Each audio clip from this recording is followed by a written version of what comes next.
Hi, I'm Elizabeth. I'm helping families live within their means and beyond their budget. So let's get ready with me to start my morning and address my first client's um, budget. And I want to go through some impressions. This is part 3 of a 3-part series. In the first part, we talked about how we might interpret or create the data for this client's budget. And then in the second one, we talked about whether they'd be able to reach an implicit goal that they have related to their budget. In this case, paying for their taxes more appropriately on time. If you're self-employed, that can really resonate with you in the early years of starting a business or self-employment. How to get ahead of your tax situation if you've already fallen behind. And then this third video installment is going to be talking through my impressions of their budget overall and what their outcomes might be. So if you would, I'm going to talk through getting my coffee ready. I like to drink a lot of coffee. So I drink instant Nescafe mixed with instant decaf.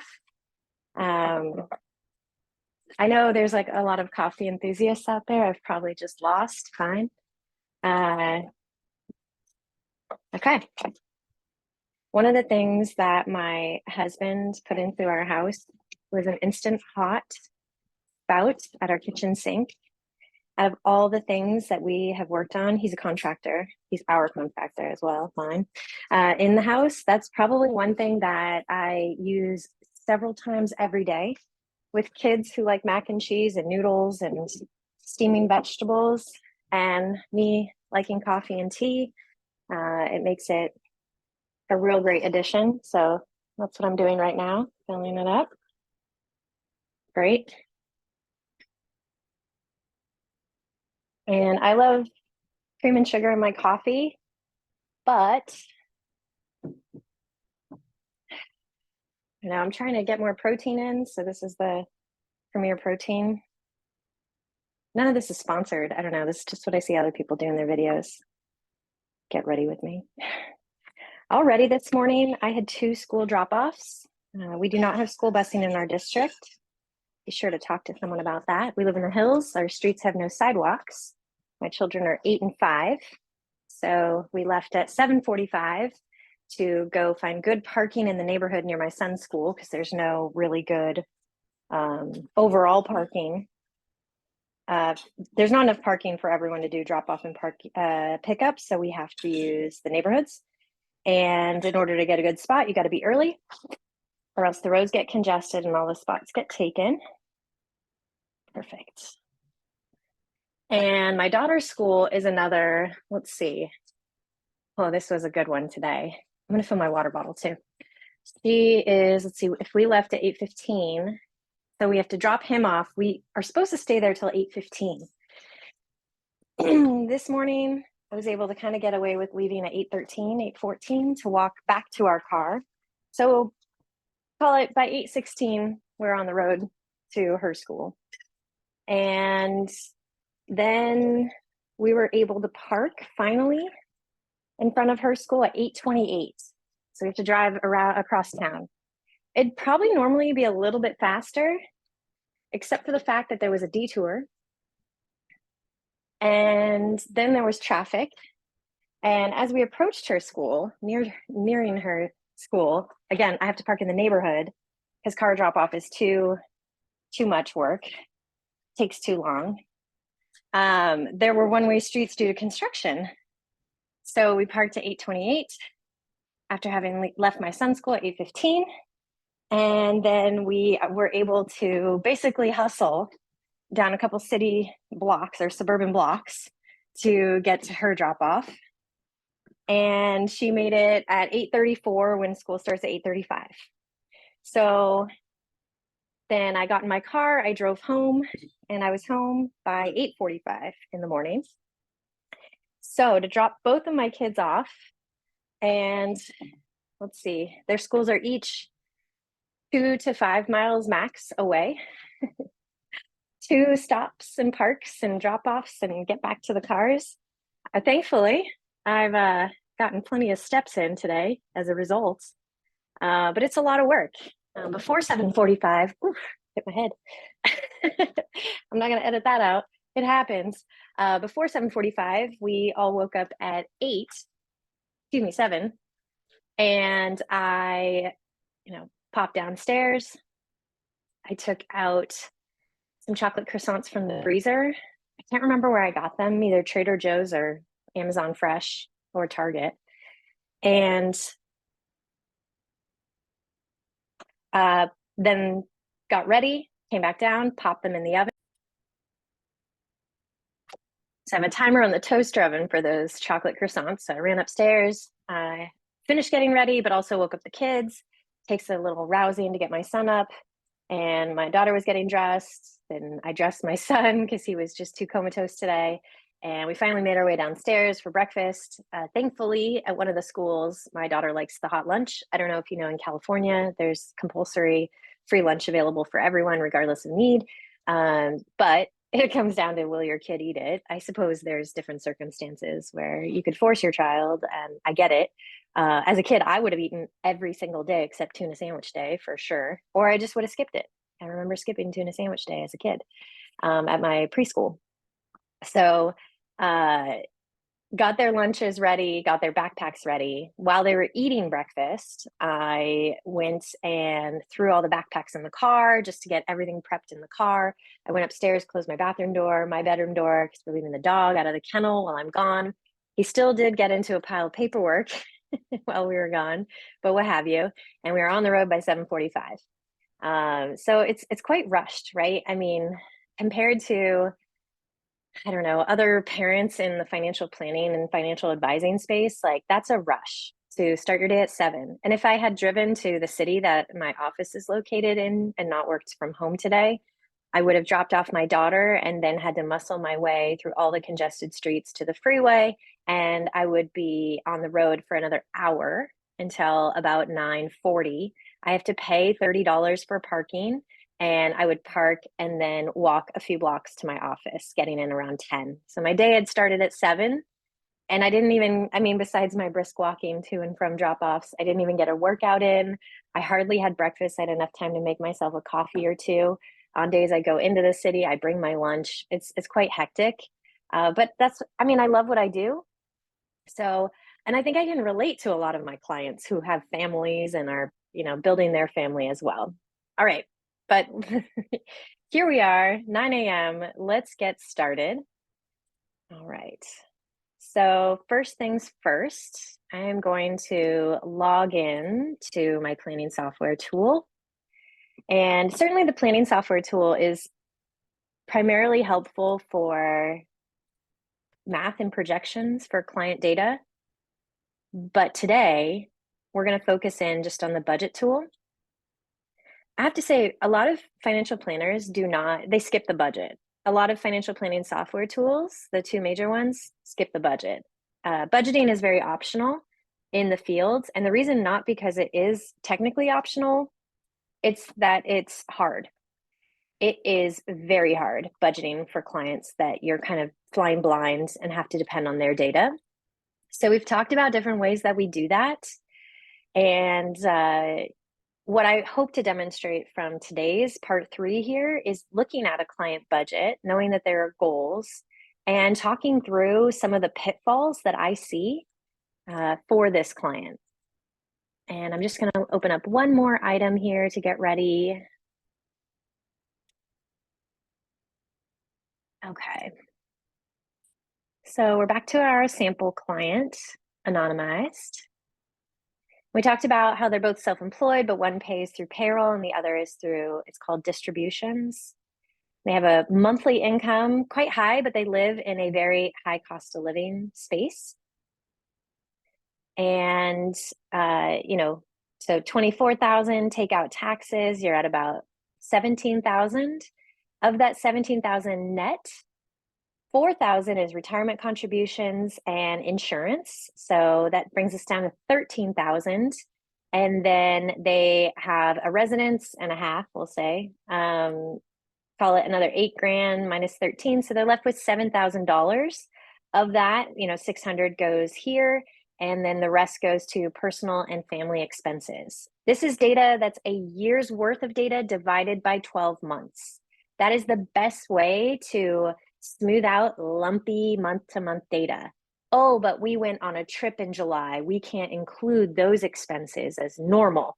Actually, yes, they are normal. And we found with our clients, if you look back 10 years or 5 years or 3 years of data, if that's possible, you'll find that travel is about the same every year. It's probably more likely travel's the same and going up a little bit each year. And so if over the past 3 years, the travel spend has been remarkably similar, you can take the annual amount and divide it by 12. It doesn't mean that each month, $7,000 of this family's budget is being spent. It means that there are expenses, so travel. So if they are not accruing a balance in their checking account of about $1,000 each month, they will be underfunding their travel. So they are not spending to zero every month in this household. They're not. They have a balance accruing, and then something will come up like travel, which is $1,000 a month is $12,000 a year. Call it $13,000 a year that they're spending, and that's how spend creep kind of works, right? If you haven't proactively taken a look at what you have spent, you don't know what you will spend. And every time I've seen clients do a dollar for dollar budget where, oh, I spent this much last 12 months, I'm going to spend this much on these targets for the next 12 months, they always forget the oops category. And in this case, we have a very small oops category, but it's there. It is what it is. $300 a month of just like, I don't knows, but for the future, it can fall into I don't knows. Okay, great. So we've already identified in the current budget, areas that they could consider reducing so that they're better primed for their taxes. I overestimated some of our tax estimates because we're waiting on the client's tax return. So it's okay that we're a little bit negative here, but we made, roughly $1,000 a month improvement. That's $12,000 a year, right? That's huge. That is going to keep them way more on track. By just very minor changes, $900 a month changes. I know that sounds big, but it really isn't because they hadn't been intentionally spending. Now, had they moved to a lower cost of living place, maybe this is only 5,000 and they can get this down in half, right? But that is the trade-off of living in a high cost of living area and why you have to be aware of salaries. Could they command this salary in a lower cost of living area? I'm not sure. So these are important factors to take into consideration. In lieu of removing some of these higher costs, it's probably pretty high for auto, it's probably pretty high for home.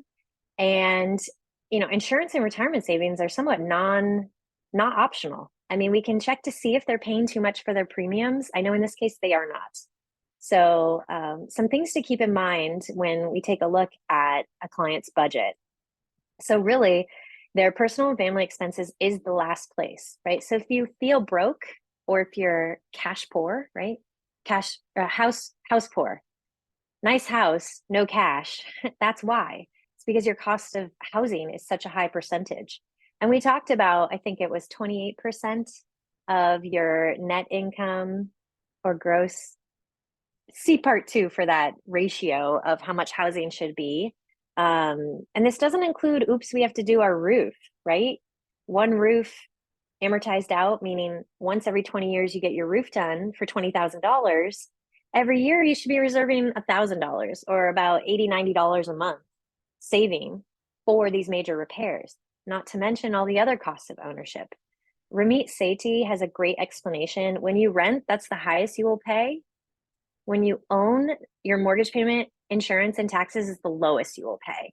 In our area, or at least my area and this client's area, the property taxes do go up a slight amount each year too. So keeping all that in mind, they don't want to move. If they don't want to move, then we have to do the long slog and isolate their spend here. Where can we drop? And that's where lifestyle feels like saving is so tough. And if they aren't intentionally saving this amount by moving it out of their checking account, they will spend it, right? That's how we know their travel budget, 12,000 or more a year, they have a budget in their checking account. They feel like they have the money to do it. And I think a lot of Americans are in that position. So that's where they have to target. We've already done that for them, but there's really no extra here, right? I think on the whole, this household's doing okay, right? They certainly make and command a nice, lovely gross salary. Taxes are high because they have to pay self-insurance, self-employed taxes. Sure, auto and home are high, commensurate with the area. So let's take a look at what I call personal insurance expenses because I'm limited with this software, but basically payroll deductions. And in this case, I added some other things. Again, I'm taking some liberties on that. We have one client saving for retirement here. So I think their tax position could be better if they found a way to get client A to contribute to a pre-tax retirement account. So that's important. And I say that because let's find the percentage.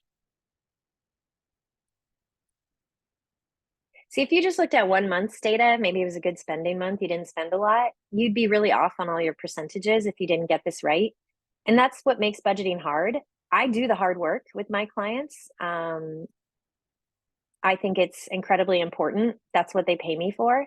Some clients are easier than others. And look, we haven't even got to the fancy math of retirement planning or projections at this point. So 7.8% of this household's gross income is being saved for retirement. And it could depend on their age, but let's take a look at what that means. First of all, I think there's a big takeaway here before I jump into Mr. Money Mustache that I have to be clear on. Only one client is saving for retirement. If that household is spread out and not fully joined in their household finances, this is a liability. I think it's a liability for any couple where only one person is doing the retirement saving because that is theirs. That is their account. Maybe they have to split it in a community property state if they divorce or what have you, but they have control over that account. And it could leave the other spouse vulnerable. So there's kind of an incentive for both spouses to encourage both to be saving for retirement. And, I'll talk about money and marriage and couples in another video, and it will be separate video, money in couples versus money in actual marriages, because there's different rules to consider and guidelines. But I think that's really important. So not only will saving for retirement help their tax situation, because in this case, maybe it costs them, their next dollar is taxed at the highest rate of whatever tax bracket they're in. So they have federal and state income taxes. It's probably going to cost them 60, 70 cents of net pay for every dollar that they put into retirement. So that's a pretty compelling thing considering they came to me with this tax question, how to get ahead on time and ahead of their taxes and estimated tax payments. This is an area to take a look at. Now, I know one of them is a business owner, so the business has to assume a brand new 401k plan in order to make this happen. But they have some other tools available for them, including a Roth IRA, though they're edging just outside their allowable household income limit to contribute to Roths. So maybe they can do after-tax IRAs, but one partner already has pre-tax IRAs. So a lot of complexity, but this is what I work through clients on. But we're just looking at the numbers right now and making some assessments. So what did we decide? Let's go back to the calculator. They are contributing 7.8%. I don't like to round up when it's retirement contributions. I want it to be definitive, but we'll call it 7.8 of their gross income. Mr. Money Mustache really changed my world. Let's see, this must have been 2014 that I read this originally, and he wrote it in 2012. I read one blog entry from Mr. Money Mustache. I don't remember how I found him, maybe in a blog carousel from another personal finance website. And the first blog entry I read of his, I went to find the actual first entry ever and start from the first post all the way forward. And he posts about once or twice a month, and I still can't wait to read his content. And I think it largely has to do with this graph here. So the shockingly simple math behind early retirement. Let's put early aside. Let's just say retirement. And let me go ahead and increase this. So let's talk about savings rates. If this line, this bar is 10%, then about here where the United States is, and there's an asterisk, I'm not sure where the reference. Interesting enough, so this household is right on track. I also don't know if you save a reasonable percentage of your take-home pay. Okay, so it's take-home pay that he's using, not gross. Okay, that's good. So let's take a look here. So 24,332. Let's subtract out taxes, 6,305. And great. So 18,027. And they're putting 18,027. So of their net pay, which is just taking taxes out, not any of the other deductions, which may or may not go away, 10.6%. So they're better than most in the United States, according to 2012 blog posts referencing potentially older data, but not quite as good as Germany, but 10%. So what is the relationship this graph shows? Savings percentage rate and years to retirement. So, okay, if they're only saving 10%, then they are just over, 10%. So they still have roughly 50 years to go for retirement to replicate the income that they need now, right? So at the spend level they are at currently, saving 10% means they have to work another roughly 50 years. What if I told you this couple's in their 40s and 50s already? So this brings in some new math here. I'm actually going to, yeah, I'll do that. I'll judge the current budget with a fresh retirement goal. We'll copy everything over. And because the current budget includes 2 minor age children, let's see how much they would, they may just need less to spend in retirement. That's going to put they can't conceivably work until 100. There are other factors here. Social Security income will kick in at a certain point, and they have existing savings as well. So I think that's what this doesn't take into account is the existing savings that's already in this family's life. But this is a really important tool, is this graph.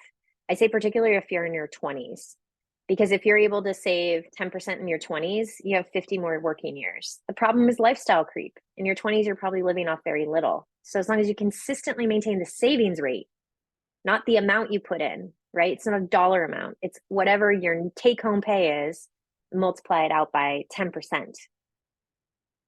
That's the savings rate. That's what's important. And this can be done in retirement accounts, but at a certain point, some people have no more room in retirement accounts because of the IRS limits. So let's see, if they're in their 40s and 50s, let's get them to, what does it have to be for 20? Okay. So nearly 40% of their take-home pay needs to be saved. That is if they were starting today, right? They already have some in retirement savings. So the reality here is that unless their expenses dramatically decrease, retirement's a ways off for this household. And this is often what I see with high income earning households who, max out their 401ks, thinking they're doing all the right things. As your income increases, the ability to save into retirement accounts becomes easier. It's a lower percentage to put into, of your net pay as your pay increases. So oftentimes I see people like teachers or, modest salaried households, single income households doing much better on a percentage basis towards retirement than high income earners. So I think this is a really good takeaway. Somewhere between, 10 and 40% is where we need to get them. There's no way they go from this to that in a year. There can be, But usually that's not for good reason, right? So let's see, in retirement, they're just going to have less taxes because they'll have less income sources. And in fact, we'll zero out the income sources because we'll put in new ones with Social Security and other things and see what the demand is on their retirement assets. In retirement, there will be some taxes, but I'll have to assess that separately. There will be auto costs, probably a recommendation that they don't have two homes at this point. So they can sell that for some cash to invest. Let's see. At some point, their mortgages will go away, but I'm not willing to take it out just yet. To be completely honest, I think it's better to consider that this is their housing cost for the rest of their lives until proven otherwise. So a deeper look at their mortgages and so on and so forth. In retirement, theoretically, we've passed term life insurance. Your assets should be able to cover for both of you. There are costs to Medicare, so I'm going to keep, health premiums in there. I don't know how I feel about umbrella, but for now we'll keep it. You don't need to be saving in retirement if you've already planned and prepared for it. Certainly, well, probably not ring insurance, but health, dental, all of these things. Medicare doesn't cover dental or eyes, so I'm going to keep those expenses in. I'm really just looking for roughshod. What are we talking about for our cost of living without kids? And some kids may still require some finances. That's not exactly what we're answering here. Okay. So let's say we did take out some of that. And I'm just going to reduce one of the eating outs because it's broken out a lot. Assuming the children, probably not doing well. There may always be a Girl Scout budget for cookies. Okay.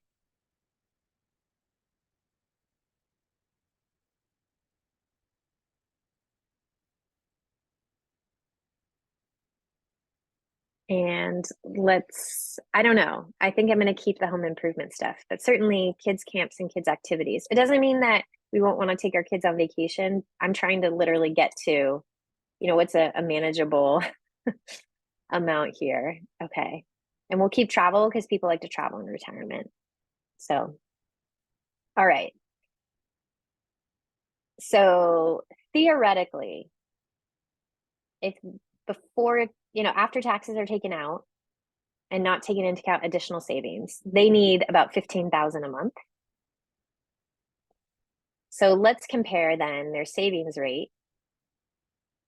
$15,000 a month to not feel like they're making any scrimps or saving too hard or sacrificing if it's just the two spouses retiring. So that gets us to 12-13%.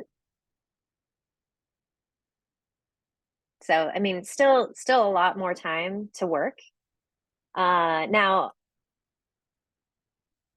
theoretically, we have to take into account their existing retirement savings. I'm not going to consider selling their primary residence because they have to live somewhere. With the way that inflation and housing costs are going, it's safe to assume that this could be the lowest they'd spend in today's dollars in retirement for their housing expense. Great. So first things first, we're going to get them on track with their taxes. Second thing is we're going to make sure we're making some adjustments to 401k contributions for the other spouse. It's a little complicated, but we're going to do it. They've also indicated once that is happening, we're going to know how far off were we on their tax assumptions. Is this really a deficit or shortfall, or is there some excess? Excess can go into, client A's 401k or some other IRA options that they have. Primarily, well, the other spouse can put more into their 401k, even though they're conventionally maxing out. When you're self-employed, there are bigger limits on these things. And the new 401k spouse contributor also has no pre-tax IRAs, so an after-tax IRA may be an option for them. So I can definitively think of 23,000 plus another 7. I can think of $30,000 more that they could be saving into retirement accounts, most of that tax deferred, in addition to what they're doing now. And if there were the means, they could probably be contributing another 10 grand beyond that before they even have to start saving in a brokerage account. So this couple has a lot of opportunities to improve their position. And like I said, one is actually turning 50 next year. So great opportunity for that client to have catch-up contributions.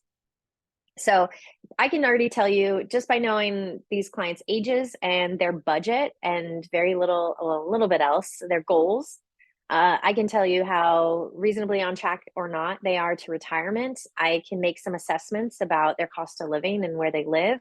I can determine what a just them retirement goal budget might be. And I can use some shortcuts here on how to adjust that. Again, there's some downsides to this, but this graph, this tool is particularly helpful if you are in the beginnings of your career or have not yet started to save for retirement. You take the net pay, the amount that hits your checking account, and consider your savings rate against that figure. So in this case, actually, it's possible it's better off than we were looking at before. But I think this is the best example because we already know what this couple might need to spend in retirement. I think that's why we're pretty much on the money of saying, what are they contributing? 12 to 13%. And we're going to be able to get that reasonably up to 24% pretty easily. So, and who cares, right? Who cares about your savings rate and retirement spend and retirement savings? Outside of Social Security, you need to live off of something when your employment ends for paid employment. So if you can live off Social Security, you're in good shape. And there's a way to check your Social Security at ssa.gov. The reason why this shockingly simple math works is because you are segmenting off money. And to Mr. Money Mustache credit, or also J.L. Collins, I really recommend The Simple Path to Wealth. There is an investment strategy that requires no work. I mean, the work, open an account, put money in regularly, and make sure it's being purchasing these particular groups of funds. It's called an index fund. And that's it. Now, this gets you to retirement. If you'd like to know how you actually recreate your paycheck in retirement from all your investments, that is definitely a future video topic I'd love to talk about. So hopefully this helps. If you identify as a high income earner, how you might take your budget and understand what you're looking at to make retirement projections. If you're early in your career making this much and spending this much, you're in great shape, right? You're going to retire in your 60s. You'll probably have your mortgage drop off after 30 years. You're in absolutely great shape. If you're in your 40s and 50s earning this much and spending this much, it's going to be a lot trickier to get you to where you need to be. But thankfully, there's a lot of ways and strategies available to you, particularly age 50 and over, with catch-up contributions, as well as just having your life better established, that you can make the necessary changes to have an impact. If you can't save 10% when you're in your 20s, I guarantee you saving 10% when you have a mortgage and kids is going to be a lot harder because it's harder. Take my word for it. And having said all that, this is what I do for clients at strictly the budget level. Further content ideas, I'll be putting videos together for you, are going to be actually looking at what does all this mean? How do we actually make these definitive projections? So we can jump into an actual financial goal plan for clients and walk through that. It's pretty dense, right? These are usually conducted over 3 to 6 1-hour-long meetings with clients, probably 4 to 6. My meetings usually run long, so maybe 4 to 7 1-hour meetings. And we go through all these income sources, all the timing, and start creating what probability of success a household has to reach their goals. So that's the conclusion, part 3 of 3. Could this couple, how do we even get a budget for this couple in their households? And we talk through that. Second video, 2 of 3, talking about can they actually get on top of their taxes being a mixed self-employed household. They made money, had to spend it from an endeavor, right? Tax time comes around, they weren't able to make the payment in full quarterly because that's what the government wants if you're self-employed, is to be making large tax payments along the way. So they had to pay the big tax bill, which left them with no savings to pay the next year's ongoing quarterly estimated tax payments. This is a really traditional cycle that it's so common. Is it normal and healthy? I don't know. Probably not, but it's very common. And I think it's isolating not to talk about this problem and have some solutions, honestly. I think the government really just black boxes this. Like, we know the rules, we get it, but we kind of have to wait till tax time to figure it out in our first couple of years. And, entrepreneurship is one of the ways that the middle class, especially in America, can build themselves into wealth. So there could certainly be more done here. And maybe that's why I'm here. So I rely on your likes and subscribes to know that I'm on the money and on target for what content you're looking for that's helpful and educational. I don't offer investment advice, but I can lead you in some good directions.